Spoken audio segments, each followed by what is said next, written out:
Du théâtre avec un jeune retraité de la télé sur les planches du théâtre Hébertot à Paris. C'est Thierry Beccaro à l'affiche de Sans rancune et c'est jusqu'au 23 juillet. Oui, une pièce dans laquelle il interprète un patron du CAC 40 odieux et égoïste qui tombe de très haut quand sa femme le quitte. C'est un classique du théâtre de boulevard, populaire comme on l'aime. Nicolas Béard a rencontré Thierry Beccaro.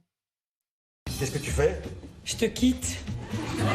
Rien ne lui sera épargné. Sa femme le quitte pour un petit jeune, sa fille n'y voit aucun problème et son associé le trahit. Bref, Georges Ménigaud, alias Thierry Beccaro, est au bout du rouleau.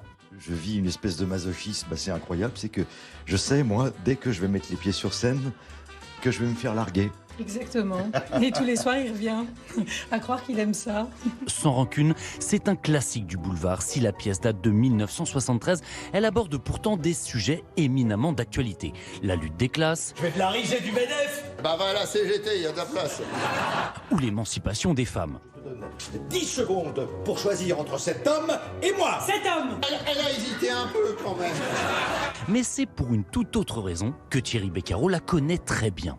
30 ans après, je joue une pièce que j'ai jouée et il y a 30 ans, je jouais le rôle de Nikos, le pizzaiolo qui va piquer sa femme à Georges Ménigaud. Depuis, Thierry Beccaro s'est davantage illustré sur le petit écran, même si les planches n'étaient jamais loin. Retraité de la télévision, il peut désormais se consacrer à sa première passion, avec un petit avantage, un gros capital sympathie auprès du public. Je l'ai jamais vu au théâtre, plutôt à la télé. Et non, il était un très bon comédien. Il n'a pas arrêté, quoi. Ça a été un non-stop du début jusqu'à la fin. En effet, les rires s'enchaînent comme les rebondissements et on adore détester Thierry Beccaro en grand patron égoïste et complètement déboussolé. Restez